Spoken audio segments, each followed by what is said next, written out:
کے در سے کیا ہم علی چھوڑ دیں. اچھا، ابھی کیونکہ جو بچے ہیں، جوان ہیں، وہ معاشرے میں جاتے ہیں تو وہ یہ کہتے ہیں کہ یہ ایسا کوئی واقعہ ہوا نہیں ہے. کیسے ہو سکتا ہے؟ جو کلمہ گو ہیں وہ اصحاب جو رسول خدا جب وضو فرمایا کرتے تھے تو وضو کا پانی زمین پر گرنے نہیں دیتے تھے. اس وضو کے پانی کو تبرکاً لیتے تھے، اس کو محفوظ کرتے تھے. وہ پانی، اتنی عقیدت جس رسول خدا سے ہے، اس کی بیٹی سے ان کی رحلت کے فوراً بعد یہ ستم اور یہ سلوک ہو، یہ ممکن ہی نہیں ہے. اگر کچھ نے کیا تو باقی خاموش رہیں، یہ بھی ممکن نہیں ہے. یہ نہیں ہو سکتا. ہم بھی یہی کہتے ہیں کہ یہ نہیں ہو سکتا. یہ کیسے ہو سکتا ہے؟ یہ کیسے کلمہ گو ہیں؟ کلمہ گو ایسے نہیں ہو سکتے، یہ ممکن نہیں ہے. لیکن ایسا ہوا ہے، اسی بات کا تو رونا ہے. ہم جو 1400 سال سے رو رہے ہیں اور یہ ایام مناتے ہیں، وجہ یہی ہے. اگر کہ ایک بڑھیا ہوتی، اس کا کوئی حق مارا جاتا تو پھر تو وہ ہو سکتا تھا، اس پہ اتنا احتجاج نہیں بنتا تھا. آیا یہ نقل نہیں ہوا؟ تاریخی کتابوں میں یہ واقعات نہیں آئے؟ تاریخی کتابوں میں درج ہیں. جناب سیدہ کا خطبہ عیناً یہ موجود ہے، فریقین میں موجود ہے. یہ کوئی شیعہ خطبہ نہیں ہے، یہ تاریخ میں نقل ہوا ہے. سنی شیعہ دونوں نے اسے نقل کیا ہے. پھر کیا ہوا؟ پھر کیسے ہوا؟ کیسے ممکن ہے وہ اصحاب؟ واقعی سوال ہے. اتنے جو عقیدت رکھنے والے اصحاب ہیں وہ اس طرح بے تفاوت ہو گئے، نیوٹرل رہ گئے. انہوں نے جناب زہرا کے حق میں آواز نہیں اٹھائی. یہ کیسے ہو گیا؟ آپ جانتے ہیں جب جناب سیدہ تشریف لائی ہیں، انہوں نے ایک جملہ خطبہ، اگر مجھے موقع ملتا تو میں یہاں بھی کچھ خطبے کے کلمات شاید بیان بھی کر لوں اگر ہمارے پاس وقت رہ گیا. تو آپ نے جو خطبے کے درمیان فرمایا، ایھا الناس اعلموا انی فاطمہ. اے لوگو جان لو میں فاطمہ ہوں. ایک بی بی ہے، 18 سال کا سن ہے، ابھی باپ کا غم دیکھا ہے. باپ بھی حکمران تھا، یہ بھی شہزادی تھی. شوہر گوشہ نشین ہے، گھر سے نہیں نکل پا رہے، مصلحت ایسی ہے. یہ بیوی جب دربار میں آئے گی تو کیا کہے گی؟ کہے گی کہ ہائے میں مظلوم، میں ماری گئی، میرے بابا مارے گئے، میرے شوہر میرے ساتھ نہیں. اس قسم کا بین ہونا چاہیے تھا. خطبہ فدق میں کوئی اس قسم کا بین نہیں ہے، بلکہ اعلان فرما رہی ہیں، ایھا الناس اعلموا، جان لو میں فاطمہ ہوں، میں موجود ہوں. میرے بابا نہ رہے نہ رہے، میں تو ہوں، میں حق کا دفاع کروں گی. اور اس اعلان پر اس فاطمہ کے لیے، اس بیٹی کے لیے جس کے دروازے پر رسول خدا 6 مہینے آتے رہے تمام اصحاب کے ساتھ، اور اس کے دروازے پر سلام کرتے رہے، جو خود اصحاب کے درمیان آ کے کہتے رہے، فاطمہ ابنتی ہی سیدۃ نساء العالمین. پھر اس کے بعد کا تعارف جناب سیدہ کو خود کرانے کی ضرورت نہیں تھی. یہ بتا دے کافی ہے میں فاطمہ ہوں. فاطمہ کون ہے؟ رسول خدا صبح و شام بیان کیا کرتے تھے.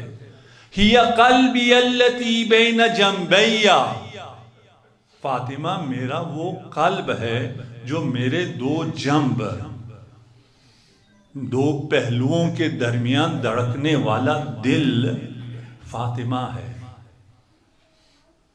فاطمہ تو بضعۃ منی من آذاہا فقد آذانی. فاطمہ میرا ٹکڑا ہے. یہ سب جانتے تھے. جتنے لوگ، جتنا آپ نے سنا ہے اس سے بہت زیادہ ان تمام اصحاب نے صبح شام یہ سنا تھا.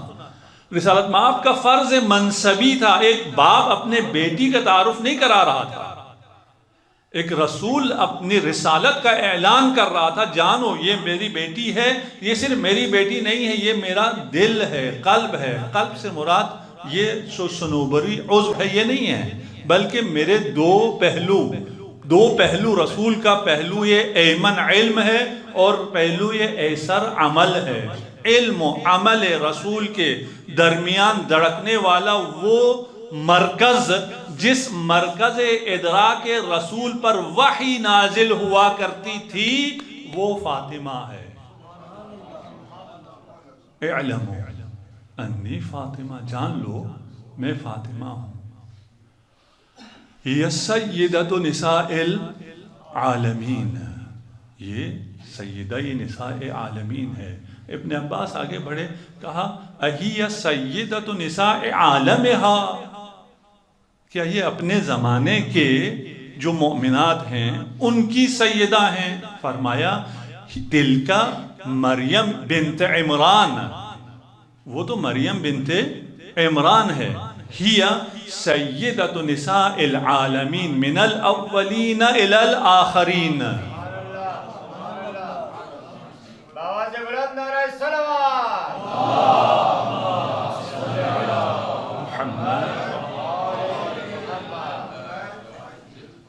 کوئی ایک روایت آج کل، کیونکہ ایام فاطمیہ ہیں، آپ جب جناب سیدہ کی فضائل بیان کرتے ہیں تو لوگ مقابل میں اور فضائل بیان کرنا شروع کرتے ہیں۔ ٹھیک ہے جی، آپ فضائل بیان کریں، ہمیں اس سے کوئی مسئلہ نہیں ہے، آپ نے جس مرضی کے فضائل بیان کرنے آپ بیان کریں۔ یہ سارا ممبر، یہ سارا میڈیا، یہ ساری طاقت صدیوں آپ کے پاس رہی، اور حدیث کا بیان، حدیث کا نشر، حدیث کو نقل کرنا، حدیث کی تدوین ممنوع رہی۔ آپ حدیث بیان کرتے رہے، ہم حدیث بیان نہیں کر سکتے تھے، ہمارے لیے حدیث بیان کرنا ممنوع تھا، آپ کے لیے بھی حدیث بیان کرنا ممنوع تھا۔ کوئی بھی حدیث بیان نہیں کر سکتا تھا، وہ الگ موضوع ہے، کوئی بھی بیان نہیں کر سکتا تھا۔ اس کے بعد جب بیان شروع ہوا تو 70,000 ممبروں سے امیر المؤمنین پر سب و شتم ہوتا رہا۔ اگر ابھی 70 چینل ہوں اور 70 بڑے پیج ہوں، انسٹاگرام ہو، یوٹیوب ہو، فیس بک ہو، وہ سارا میڈیا اگر آپ کے خلاف بولے اور آپ میں سے اگر کوئی کچھ بولے تو آپ کی پوسٹ فوراً ڈیلیٹ ہو جائے۔ آپ ایکسپیرینس کر رہے ہیں، چھوٹا موٹا کر رہے ہیں، ابھی تو بہت معمولی سا سینسر آپ لوگوں نے کوئی ایکسپیرینس کیا ہے، وہاں پورا سینسر تھا، آپ کو کوئی حق نہیں تھا۔ اور وہ جو 70,000 ممبر ہے، اس ممبر کا مطلب پورا عالم اسلام ہے، کوئی اور آواز کسی کے کان میں نہیں آ سکتی تھی، صرف یہی آواز جا سکتی تھی۔ جہاں امیر المؤمنین پر سب و شتم ہوتا رہا، اس حالت میں سے جو نکل کے آئے ہیں وہ یہ فضائل ہے، امیر المؤمنین ہیں اور جناب سیدہ کے حق میں یہ فضائل ہے۔ اب ہم بیان کر رہے ہیں، آپ بھی بیان کر رہے ہیں، ہم صحیح بخاری میں سے یہ حدیث بیان کر رہے ہیں، یا سیدۃ نساء العالمین صحیح بخاری میں ہے۔ آپ کسی غلط بخاری میں بھی کوئی روایت دکھا دیں، آپ کے پاس کوئی روایت ایسی اس پائے کی روایت نہیں ہے۔ پھر یہاں آپ سیدہ نساء عالمین میں اور 2-3 خواتین کا نام ہے، انہیں بھی لے آئیں، وہ بھی ان خواتین سے بھی انہیں کوئی دلچسپی نہیں ہے۔ نواسب کی میں بات کر رہا ہوں، انہیں ان خواتین سے بھی کوئی دلچسپی نہیں ہے، ان سب کا سلسلہ بھی جناب زہرا سے ہی ملتا ہے، وہ اور طرف جانا چاہتے ہیں۔ آپ یہاں سیدۃ النساء العالمین اور لوگوں کو بنا دیتے ہیں سیدۃ النساء اہل الجنہ، وہ تو صرف ایک ہے۔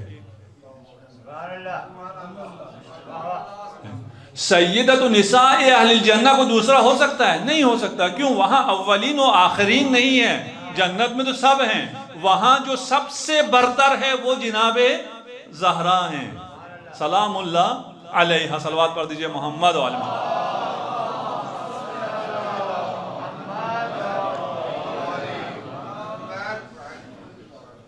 آپ نے سن رکھا ہے کہ وہ کہا غلام ہیں تو کہا لکھوا لو، کیونکہ جنت میں تو یہ سردار ہیں، وہاں اگر ہمیں غلامی بھی مل جائے تو بڑی بات ہو جائے گی. ٹھیک. اچھا جنت میں سردار یہ ہیں، جو جنت میں سردار ہیں وہ دنیا میں بھی سردار ہیں یا نہیں ہیں؟ اگر جو جنت میں سردار ہیں وہ یہاں سردار نہ ہوں، یہاں سردار اور ہوں، وہاں سردار اور ہوں، تو یہاں کے سردار کو غاصب کہیں گے، اسے سردار نہیں کہیں گے. اس نے غصب کیا ہوگا. وہاں غصب ممکن نہیں ہے، لیکن یہ ممکن نہیں ہے کہ خدا کے نزدیک یہاں کوئی اور سردار ہو، وہاں کوئی اور سردار ہو. وہاں سب کا اتفاق ہے، تمام مسلمانوں کا اتفاق ہے. وہاں سردار کون ہیں؟ جو وہاں سردار ہیں وہ یہاں بھی سردار ہیں. اگر یہاں کوئی اور سردار بنے ہیں تو وہ غاصب ہے آپ کے اپنے مطابق. پھر تاریخ میں ایک حادثہ ہوا، ایک واقعہ ہوا. ہم اس واقعے کو تاریخ میں پڑھتے ہیں اور اس تاریخ میں واقعے کو پڑھنے کے بعد ایک نظریہ قائم کرتے ہیں. ہمیں نظریہ قائم کرنے سے کوئی نہیں روک سکتا.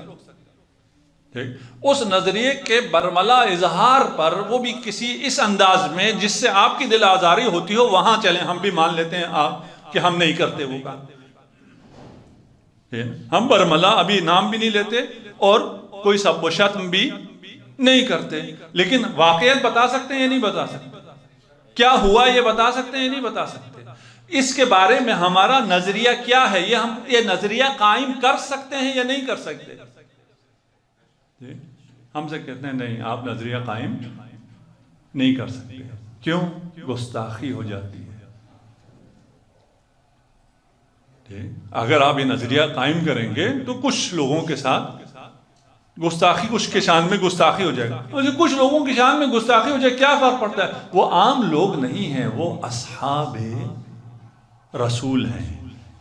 اگر ان کے شان میں گستاخی ہوئی تو رسول کے شان میں گستاخی ہو جائے گی. رسول کے شان میں گستاخی ہو سکتی ہے؟ نہیں. ہم کر سکتے ہیں؟ نہیں. آپ کر سکتے ہیں؟ نہیں. یہ پھر کلیہ طے کر لیتے ہیں. تاریخ کا ہم مطالعہ کریں اور اس میں سے اگر کوئی ایسا نظریہ بنائے کہ اس نظریے کی وجہ سے شان رسالت مآب میں گستاخی ہوتی ہو، تو وہ نظریہ قائم نہیں کیا جا سکتا. اگر یہ کلیہ ہم مان لیتے ہیں، ٹھیک ہے. اگر یہ ہمارے لیے ہے تو یہ آپ کے لیے بھی ہونا چاہیے. آپ تاریخ کا مطالعہ کرتے ہیں اور اس سے نظریہ قائم کرتے ہیں کہ رسول خدا کے چچا بھی کافر ہیں، رسول خدا کی والدہ بھی کافرہ ہیں، رسول خدا کے والد بھی جہنم میں ہیں. ان تمام لوگوں کو جو آپ جہنم میں بھیجنے کا نظریہ قائم کرتے ہیں، یہ رسالت مآب کی شان میں گستاخی ہے یا نہیں؟ آپ گستاخی کر سکتے ہیں، اور وہ بھی کیا؟ جو قریب ترین اشخاص ہیں، جنہوں نے اپنی جانیں رسول خدا پہ نثار کی ہیں، ان کے شان میں آپ گستاخی کر سکتے ہیں. آپ کہیں گے ہم نے پڑھا وہ ایمان نہیں لائے اس لیے ہم یہ نظریہ قائم کرتے ہیں. ہم نے پڑھا انہوں نے ظلم کیا اس لیے ہم یہ نظریہ قائم کرتے ہیں. آپ نظریہ قائم کر سکتے ہیں، ہم نظریہ قائم نہیں کر سکتے. یہ کہاں سے بات آ گئی؟ اگر رسول کی محبت میں نظریہ قائم نہیں کر رہے ہوتے تو رسول کی محبت میں یہاں جو رسول کے قریبی ترین افراد ہیں، جنہوں نے اپنا سب کچھ رسول پر قربان کیا ہے، ان سے بھی آپ ان کے بارے میں بھی نظریہ قائم نہ کرتے. ان کے بارے میں تو آپ نظریہ قائم کرتے ہیں اور ہمیں آگے کہتے ہیں آپ نظریہ قائم نہ کریں. بھئی کیوں نظریہ قائم نہ کریں؟ کیا ایسا نہیں ہوا؟ کیا بیوی دربار میں گئی یا نہیں گئی؟ گئی. بیوی کو جھٹلایا گیا یا نہیں گیا؟ جھٹلایا گیا. رسول نے فرمایا تھا ابنتی ہی الصدیقۃ الکبریٰ. جسے رسول صدیق کہیں وہ صدیق ہوتا ہے. جو رسول کے صدیقہ کو جھٹلائے اسے آپ کیسے صدیق کہہ سکتے ہیں؟ آپ کے کہنے سے، میرے کہنے سے نہیں ہوتا ہے. میں نظریہ قائم کر رہا ہوں، مجھے اس کا تو حق حاصل ہے. نظریہ قائم کرنے میں تو کوئی مسئلہ نہیں ہونا چاہیے. آپ کہتے ہیں یہ نہیں ہو سکتا، اس سے پہلے بھی کبھی ایسا نہیں ہوا. کیوں نہیں ہوا؟ تمام امتوں میں یہ کام ہوا ہے، اور رسالت مآب خود تمام ان باتوں کو بتا کر گئے ہیں. آپ لوگ اگر کر سکیں ایک بعدی سرچ کر لیں احادیث کی جو مختلف سافٹ ویئرز ہیں، وہاں پر بعدی سرچ کریں، اس میں بھی جتنے شیعہ احادیث آئیں ان سب کو بھی ڈیلیٹ کریں، صرف اہل سنت مصادر سے جو بعدی کے آ جائیں انہیں پڑھ لیں، آپ کے سامنے ساری تصویر کھل جائے گی۔ یہ میں آپ سے کہہ رہا ہوں جن کو آپ کو جواب دینا پڑتا ہے، جو آپ لوگوں سے پوچھتے ہیں، ٹھیک کہ ایسا ہوا ہے، آپ سے پہلے امتوں میں نہیں ہوا۔ بنی اسرائیل جو معجزات بنی اسرائیل نے دیکھے، ہم بھی ایسے ہی ہیں، ہمیں آنکھوں سے جو چیز نظر آئے وہ ہمیں زیادہ متاثر کرتی ہے۔ بنی اسرائیل کو ویژول معجزات ملے تھے، ان ویژول تمام معجزات کو دیکھنے کے بعد، میں ان سب کی تکرار نہیں کرتا، جب حضرت موسیٰ 30 دن کے لیے گئے، 30 دن بعد واپس نہیں آئے، 31واں دن 32واں دن یہ سب کے سب مشرک ہو گئے، گوسالہ پرست ہو گئے۔ حضرت موسیٰ کے سارے اصحاب یہ سارے معجزات دیکھنے کے بعد کیسے ہو سکتا ہے؟ ہو تو نہیں سکتا ہے، لیکن ہو گیا۔ یار جس شخص نے اللہ کی اس عظمت اور قدرت کو اپنی آنکھوں سے خود دیکھا ہو وہ گوسالہ پرستی کرے گا؟ یہ نہیں ہو سکتا، نہیں ہو سکتا، لیکن ہوا ہے۔ یہ نہیں ہو سکتا کہ جناب زہرا آئیں دربار میں کہیں انی فاطمہ، میں فاطمہ ہوں، میرا ساتھ دو اور اصحاب ساتھ نہ دیں، یہ نہیں ہو سکتا، لیکن ہوا ہے۔ سب مانتے ہیں ہوا ہے، یہ نہیں کہ وہ یہ نہیں مانتے کہ یہ نہیں ہوا، کہ یہ ہوا ہے لیکن اس کے بعد نہیں ہوا ہے، یہ ہوا ہے لیکن اس حق اس کے ساتھ تھا۔ ستم یہ ہے جو سیدۃ نساء اہل الجنہ ہے، صحاح میں ہے، آپ کی صحاح میں، ہماری بات نہیں کر رہے، جو سیدۃ نساء اہل الجنہ ہے وہ جو عام مرد ہیں ان سے یقیناً افضل ہے۔ سرداری کوئی کم چیز تو نہیں ہے، جنت کی سرداری تو عام لوگوں سے افضل ہے یا نہیں ہے؟ عام لوگوں سے یقیناً افضل ہے۔ اور وہ عام لوگ کیا ہیں؟ وہ کہتے ہیں غلامی بھی کی کوئی سند مل جائے ہمارا کام چلے گا، ٹھیک ہے نا؟ وہ ان کو خود بھی ادراک ہے۔ پھر کیسے ہوا؟ جو نہیں ہو سکتا تھا وہ کیسے ہوا؟ ہو کیسے گیا؟ آپ یہ جانتے ہیں کہ امیر المؤمنین سے جو بغض تھا، اس بغض کی بہت سی وجوہات تھیں، ان میں سے ایک یہ تھا کہ یہ جوان ہے اور اس نے ہمارے قبیلے کے تمام افراد کو مارا ہے، اور اس نے ہماری سیلیبریٹیز کو مارا ہے۔ عمر ابن عبدود ان کا سیلیبریٹی تھا۔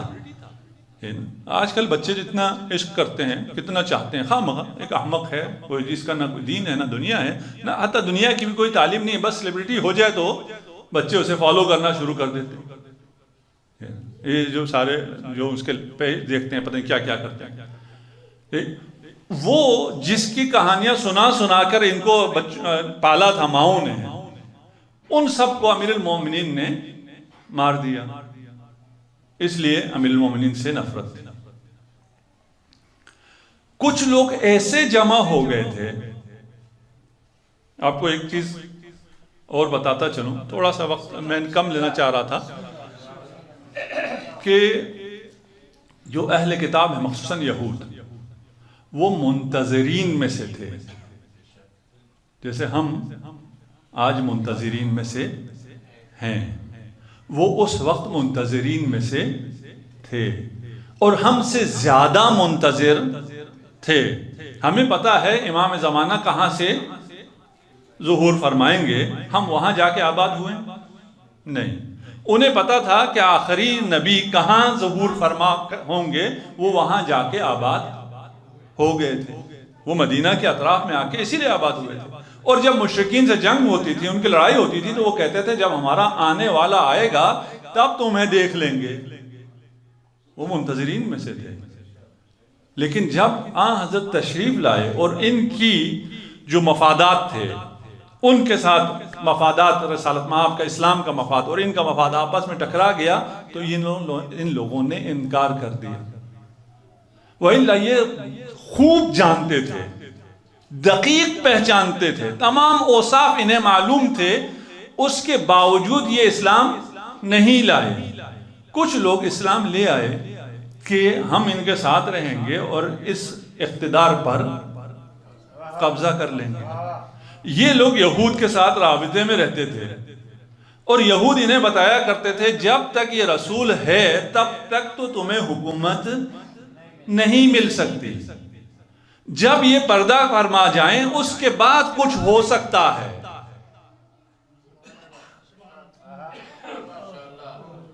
اس کا علم تھا. یہ بھی دوبارہ تاریخ ہے، تاریخ سے ہم تاریخ کے اوراق پڑھ رہے ہیں، تاریخ میں یہ باتیں موجود ہیں، قرآن کی آیتیں اس کے اوپر دلیل ہیں. ہم تفصیل سے اس پہ بحث نہیں کر رہے، صرف سمجھنے کے لیے. یہ سب چیزیں ثابت کی جا سکتی ہیں اگر کسی بھی فورم پہ ثابت کرنی پڑی آپ کو. یہ لوگ یہود کے ساتھ رابطے میں تھے، یہود کے ساتھ یہ میٹنگیں کیا کرتے تھے، رسالت مآب کے گرد رہتے تھے اور منافقین تھے، منافق تھے، رسول کے رکاب میں رہتے تھے، رسول کو نقصان پہنچانے کی کوشش بھی کرتے رہے ہیں، اور اگر رسالت مآب پر کوئی آنچ آنے کا احتمال بھی ہوتا تو سب سے پہلے فرار بھی کر جاتے تھے. ہمارے پرائم منسٹر نے بیچارے نے کہیں قرآن پڑھا، پتہ نہیں کہاں پڑھا، اس نے پڑھ کے بیان کر دیا. اسے کیا پتا جو کچھ پڑھتے ہو وہ بیان نہیں کیا جا سکتا، آپ نظریہ قائم نہیں کر سکتے. یہاں ایسا استبداد ہے، آپ کوئی ایسا نظریہ قائم نہیں کر سکتے. قرآن صریح کہ ہے، یہ سارے کے سارے بھاگ کے رسول آواز دیتے رہے، انہوں نے کان نہیں دھرا، لیکن آپ یہ بات کر نہیں سکتے. اگر نہ کریں تو قرآن کی شان میں گستاخی ہے، اگر نہ کریں رسول کے شان میں گستاخی ہے. انہیں قرآن اور رسول نہیں کچھ اور عزیز ہے. یہ لوگ تھے. اچھا، ایک روایت میں ہم اپنے لیے ابھی یہ بات کر رہے ہیں، جب کسی اور سے بات کریں وہاں بھی ثابت کیا جا سکتا ہے. ائمہ مخصوصاً امام ہشتم کے بعد جن حالات میں رہے ہیں وہ انتہائی سخت حالات ہیں. یعنی اگر ایک شخص جا کر امام کو سلام کر دیتا تو یہی اس کی پھانسی کے لیے کافی تھی کہ تم نے اس کو پہچانا کیسے. اس کو فیس بک کا اور انسٹاگرام کا زمانہ تو نہیں تھا نا کہ میں نے تصویر دیکھی بھی ہے اس لیے میں نے پہچان لی. وہ کہتے ہیں تم نے ان کو پہچان لیا، اس کا مطلب یہ ہے کہ تم رافضی ہو، اور رافضی ہونے کی سزا موت ہے. ان مشکل حالات میں امام رہے ہیں. امام یازدہم کہیں سے تشریف لے جا رہے ہیں. ایک شخص بہت عرصے سے لوگ جو ہیں شیعہ وہ طاق میں رہتے تھے، کہیں موقع ملے ہم امام سے سوال کر لیں. وہ کہیں انہیں جب امام یازدہم ملے ان سے انہوں نے کہا میں نے سوال کرنے ہیں آپ سے، تو امام نے اشارہ کیا ایک بچے کی جانب کہ اس سے پوچھ لو. خود تو جواب نہیں دے سکتے تھے، جاسوس دیکھ رہے تھے. وہ بچے کو کوئی نہیں جانتا تھا. تو اس نے کہا میں اتنے عرصے سے میں نے سوال تیار کر رکھے ہیں اور اتنے مشکل سے مجھے امام ملے ہیں. امام کہتے ہیں ایک بچے سے پوچھو. بچے سے میں کیوں پوچھوں؟ وہ کہتے ہیں میں سائٹ پہ ہوا تو اس بچے نے مجھے بلایا، میرا نام لیا اور میرے 7 پشتوں کا نام لے کے کہا کہ آ اپنے سوالات مجھ سے پوچھ.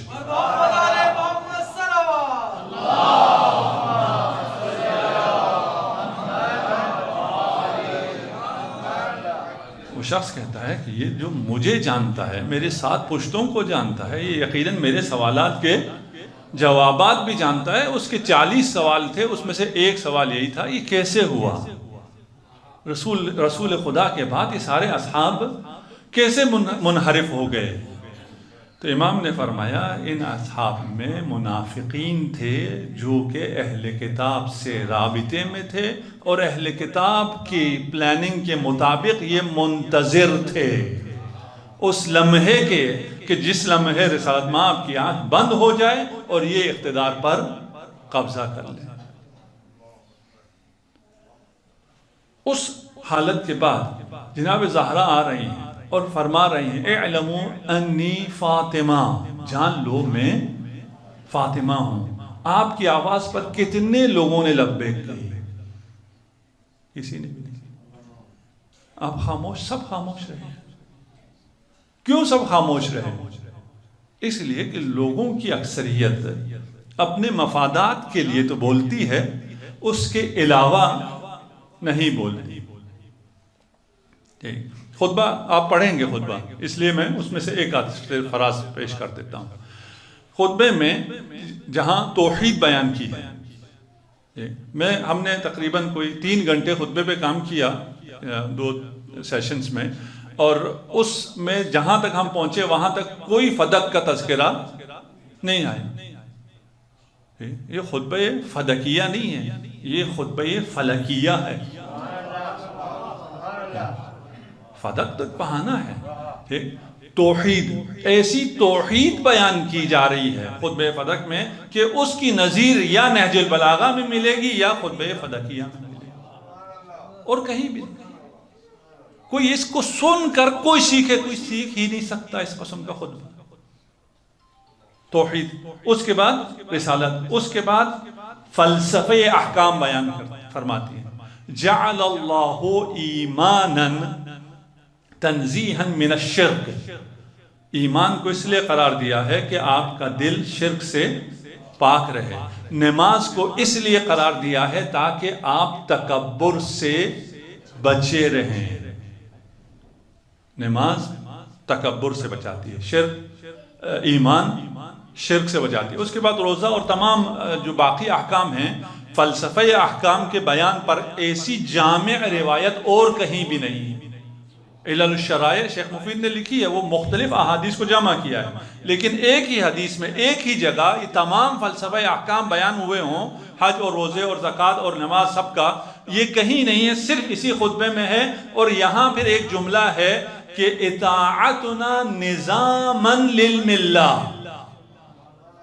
یہ تمام عبادتیں اپنی اپنی جگہ مہم ہیں، ان کے اپنے اپنے علتیں ہیں، حکمتیں ہیں، اور اس وجہ سے ان اطاعتوں کو بجا لانا ہے۔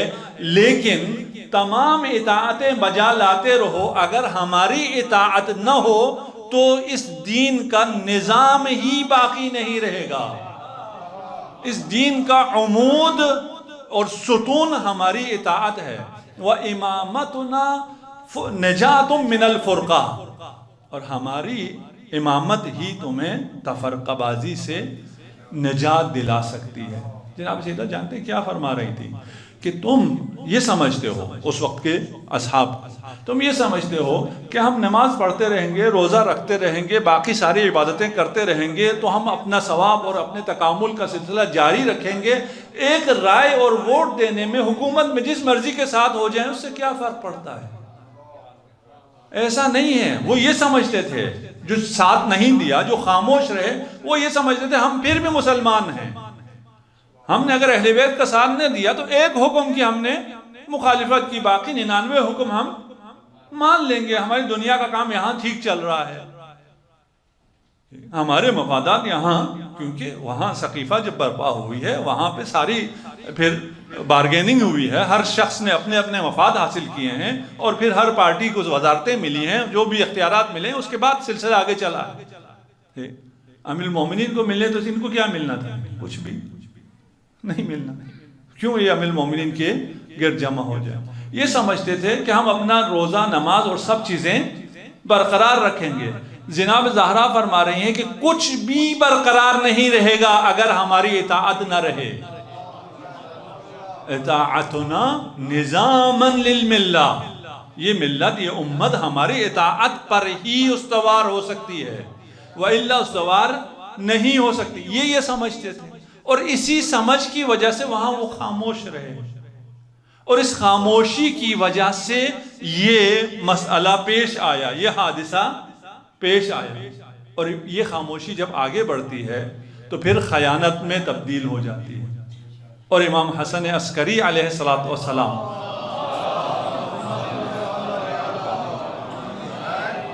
امام مجتبی علیہ السلام کے ساتھ پھر وہ خیانتیں ہوتی ہیں، یہی لوگ ہیں، وہ خاموشی پھر خیانت میں تبدیل ہوتی ہے۔ جب کربلا تک آتے ہیں اور یہی لوگ ہیں، وہ پھر جنایت میں تبدیل ہو جاتی ہے۔ صلوات پڑھ دیجئے محمد والے۔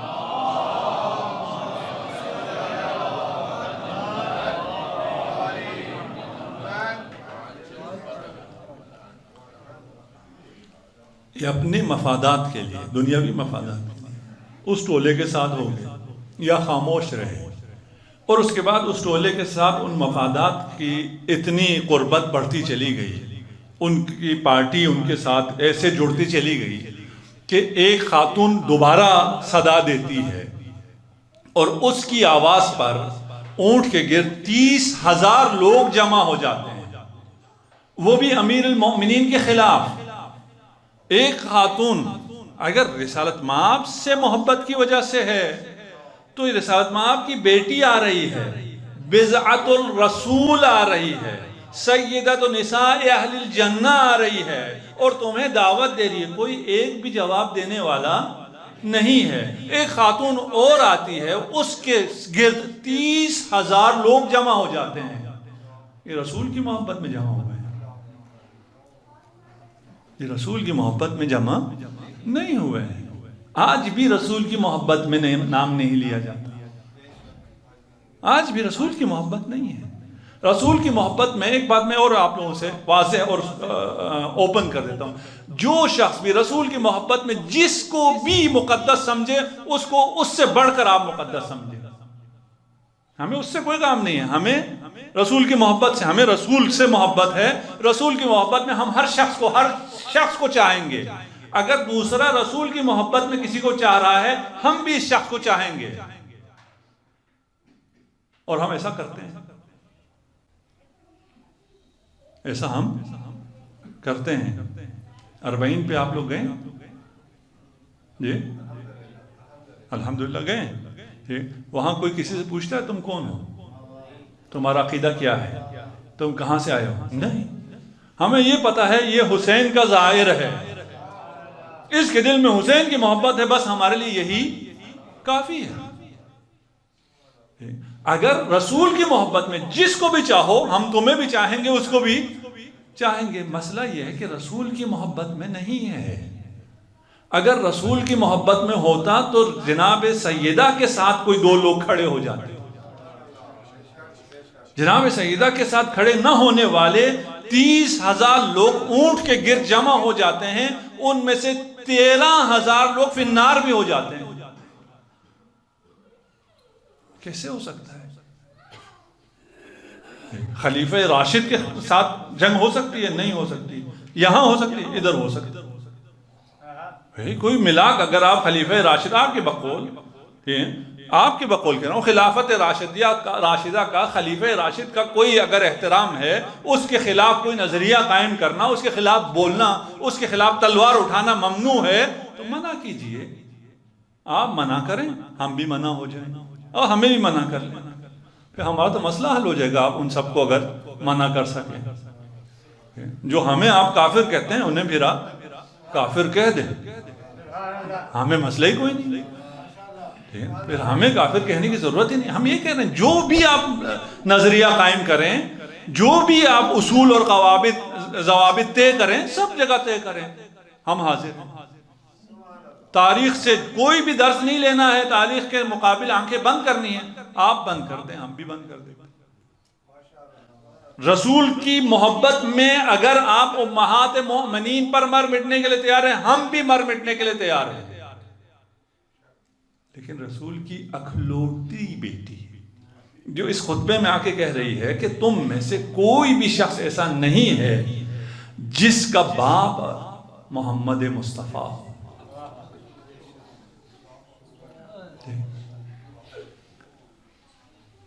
کیا ہو گیا؟